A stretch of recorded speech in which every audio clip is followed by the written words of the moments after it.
Hey you, how you doing? How you feeling? It's Sword TV Gamer talking to you once again. How you doing? You're loved. We're gonna talk about love. We're gonna talk about suicide and love. Yeah. After the video I made about a week ago, maybe,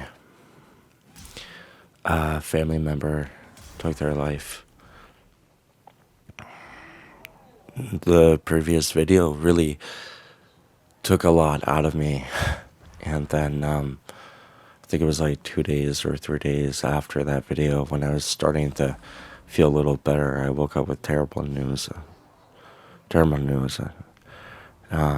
She was everything to my family. Like everybody is in the family. Everybody is special. You're special.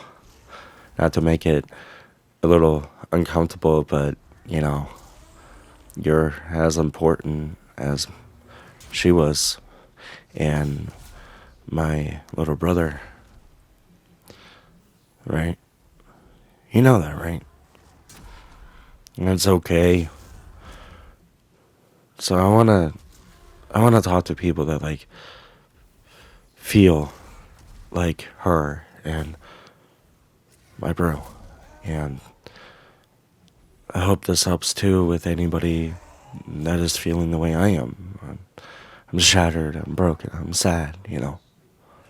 Yeah, it's alright. It's alright. And it sucks. It's okay.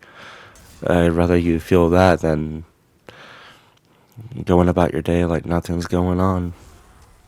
You're doing it right. So if you feel like you don't quite understand why it's not okay to take your life, I want to talk about that. Because sometimes, especially when you're young, you romanticize it, or, you tell yourself, and I did this when I was young, it's okay. Like, I don't want to hurt anybody, but I'm so bad off. I don't even love myself that, in a way, if I do this, it's okay because I'm so sad and stuff. But when I got older and I saw the pain that it caused others, it really, really isn't okay to do it. And you could have all the love from your friends and family and not have any love for yourself, you know? And that's such a tough place to be in. So tough.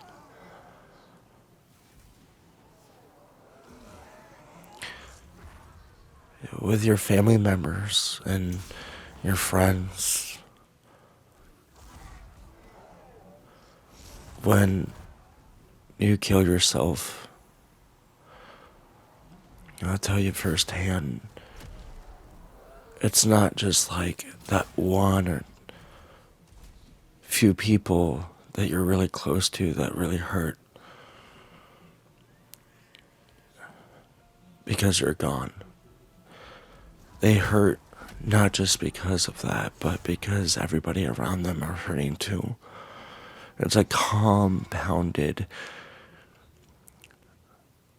I guess I would call it a compound damage to the spirit. Compounded. Painful. And everybody's waking up like it's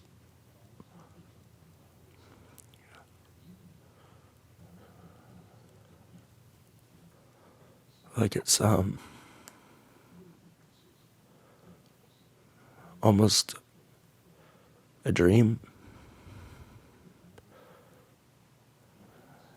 And every day that goes by, you start to go through the stages of grief, right? So it's like we go from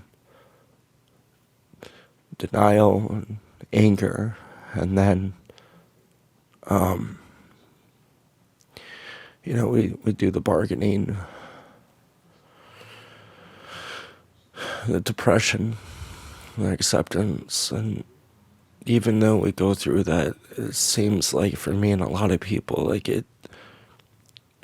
it's like depending on what kind of day we're having, we'll go through the stages out of order, back and forth and reverse and all that. One of it is like this like unnerving panic. And there's a lot of physical symptoms we feel in our body because we miss you so much. Regardless if like you knew that was gonna happen or not. We can't do certain things, like our body just won't digest food well or perform in so many areas. It's hard to think. So like we come to a point in life where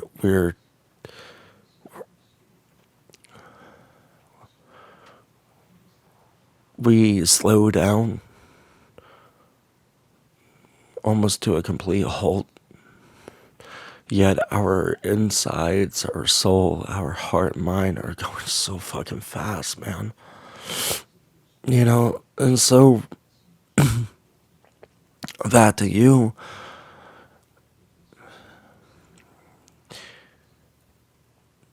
I know that sometimes there's people that kind of have a hard time thinking outside of themselves, and that's understandable. There's actually a lot of reasons why we do that. And that's not your fault. Like sometimes you're just hardwired that way. And it doesn't matter how much you hear somebody say it's a selfish act. It's just not hitting you like that, right? Like you know it, but you don't feel it, and it's hard to relate for you.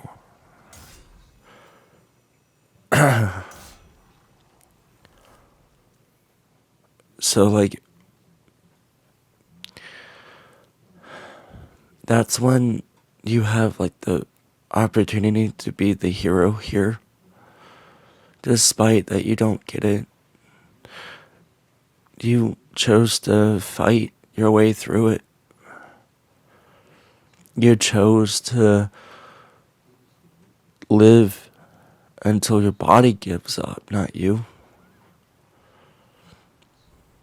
And in the culture that we're in, and really it's around the world, we really could use a fucking hero right now. You know?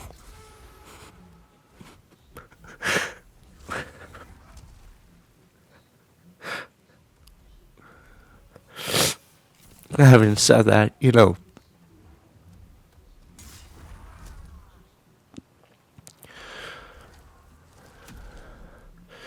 don't feel shame.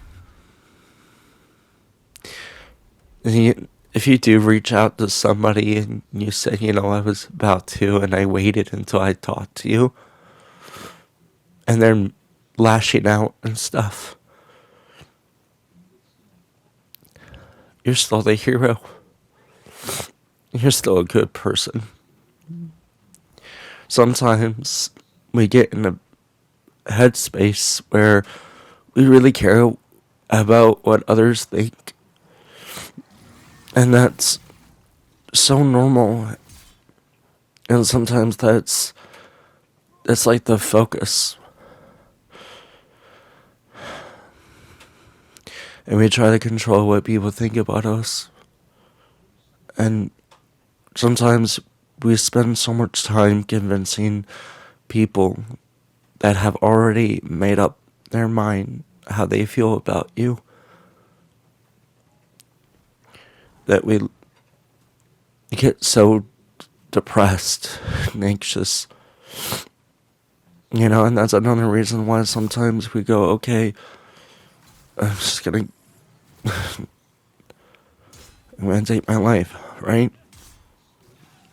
And in those moments, I would tell anybody to separate your emotion and think about why they're saying that.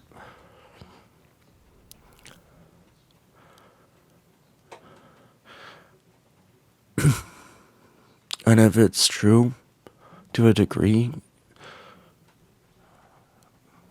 just tell yourself, okay, I'm going to work on that. And you'll find somebody out there in the future who can look at that and be like, wow, like, you're awesome for being able to, like, face that. That must have been hard. And, honestly, I have this thing in my life, and you make me want to do the same thing. Or I did go through that too. You're not alone in that. But in the end, sometimes it's also and or the fact that, like, you're lonely. Not a lot of people are spending time with you. Maybe you're getting ghosted and you're getting a lot of messages like, oh, I'm so sorry, I was going through this thing. Hey, I apologize. I was supposed to hang out, and I was just, and you let them know that you're going through a hard time, or maybe you don't want to say it and you're just trying to do something with somebody and it just feels alone. Maybe the people that are really close really aren't putting effort,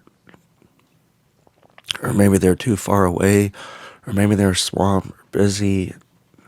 I know that's hard, and that doesn't help at all if you already struggle loving yourself. Like, yeah, you know that these people love you and everything, but, like, they're not making time, or maybe you're around people that are just suffocating and they want to have all your time and you're drained. you have to you have to be okay that you're gonna have to enjoy your company again. And there's so many ways you can do that. Like, what do you love? What do you like doing that isn't a social thing? Maybe you do it all the time and you're sick of it.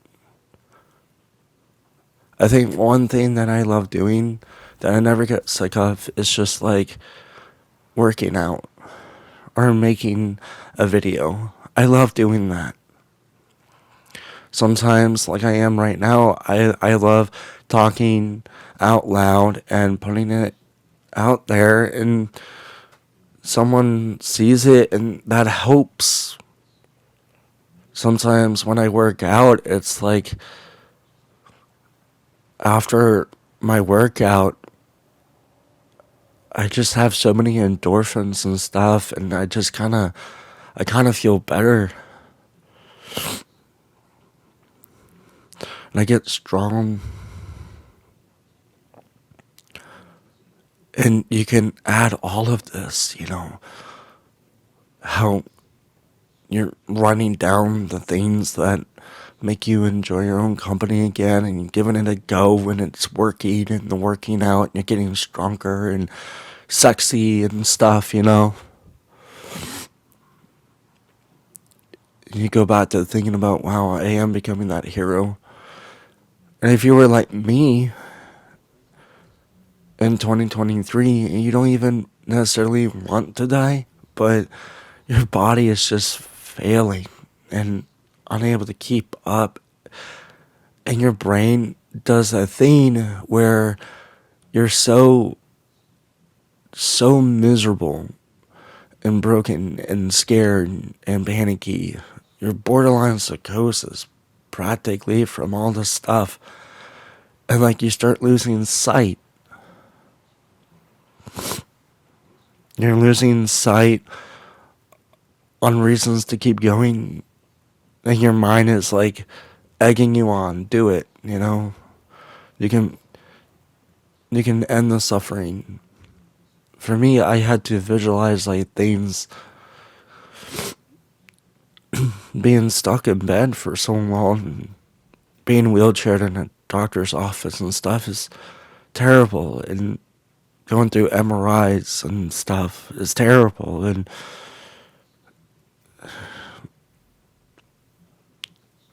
I visualized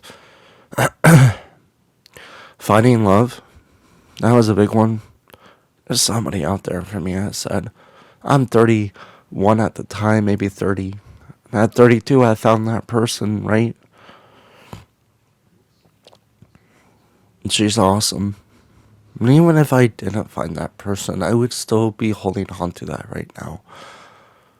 And the other thing was like, I wanna fight, I wanna be like that character in Berserk, the protagonist, Berserk, and just like keep going.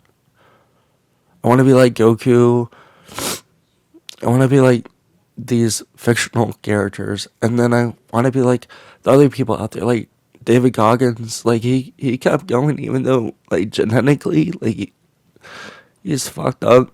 He just kept going anyway, and then I thought about what it would be like for my friends, my family, to just mourn and grief, And for me, that put me in a headspace where I really, really visualized that pain that they would go through.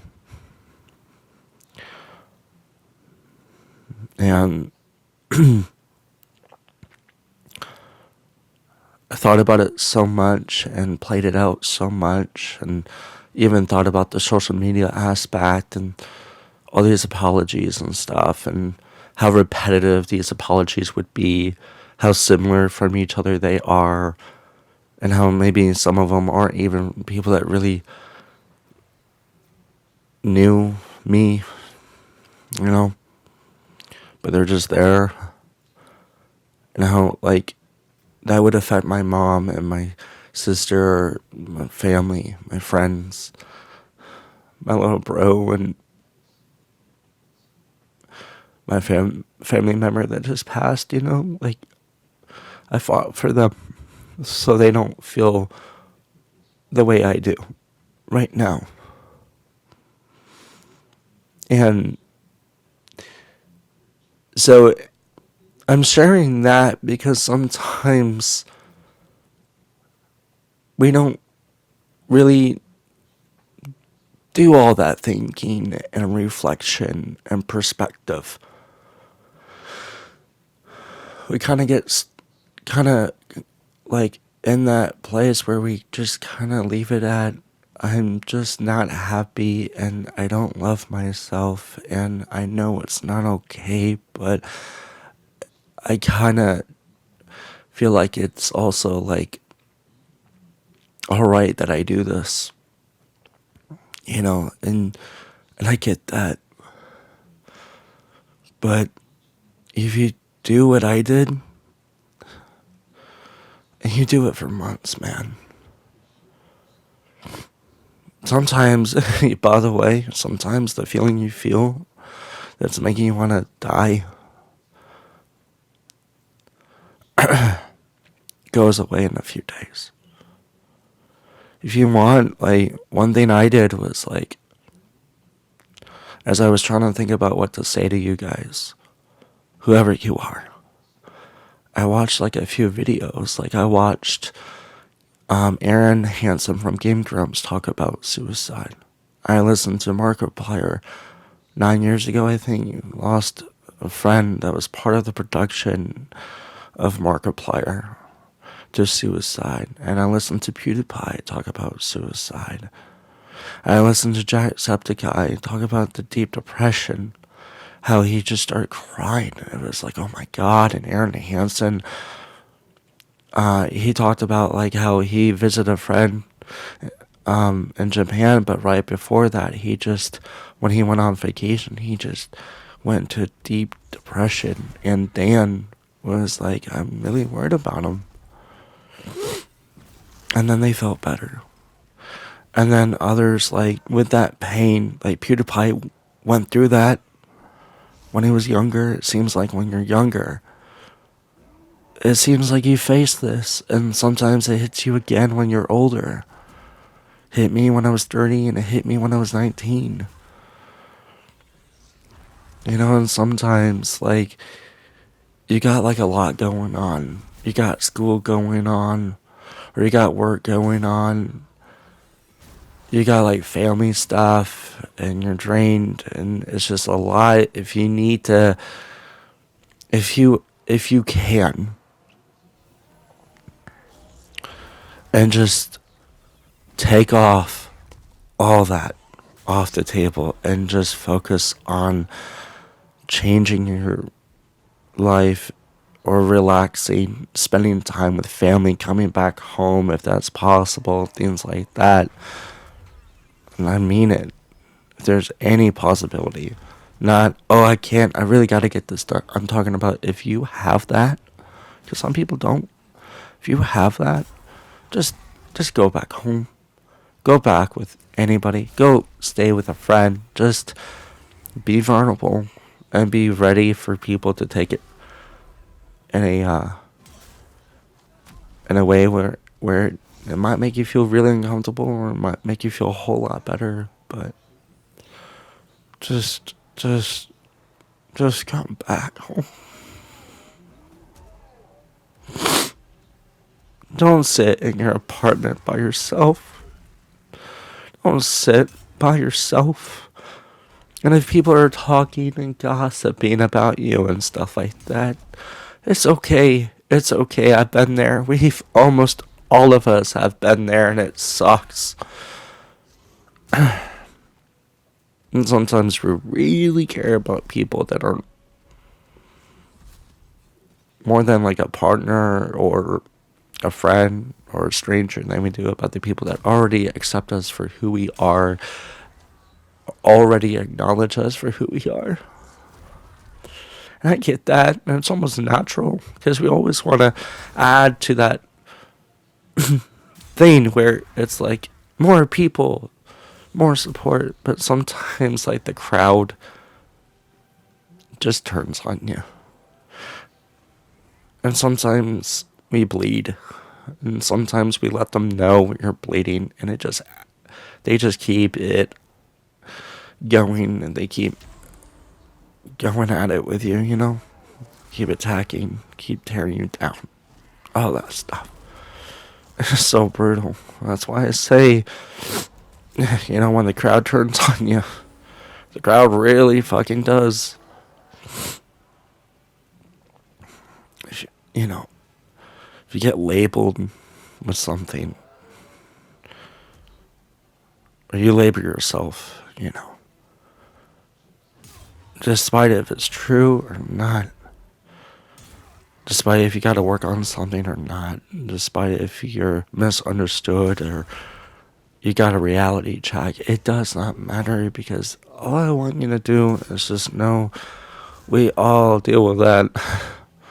Think about how we judge our mother or father or brother or sister or cousin or friends and stuff. We love them anyway. You know what I mean? Don't be hard on yourself.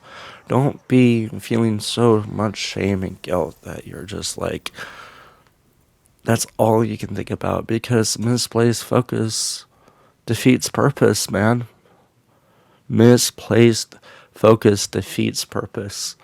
What do I mean? I mean, if your focus isn't improvement and loving yourself, and it's focused on other people's perspective or opinions about you, then it defeats the purpose of even wanting to live and the meaning of your existence. It's about you, man. It's about you. It's you. Your life is about you. and how you feel about yourself. When we take criticism and stuff, it's just,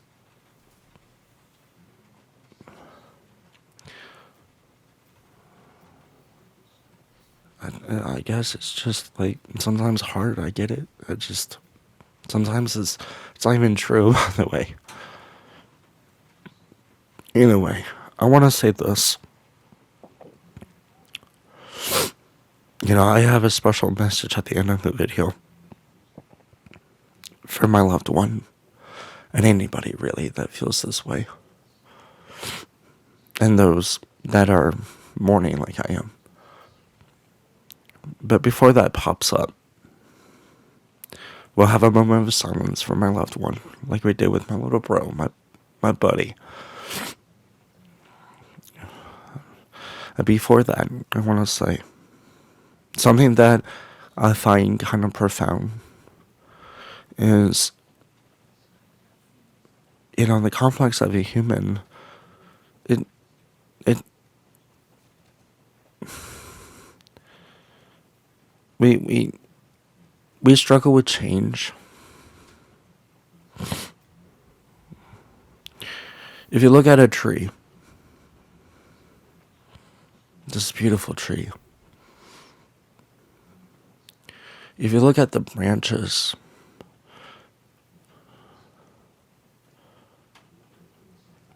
if there's any shade, notice how the branches are going in a different direction, away from the shade, and the leaves are designed to live on sunlight.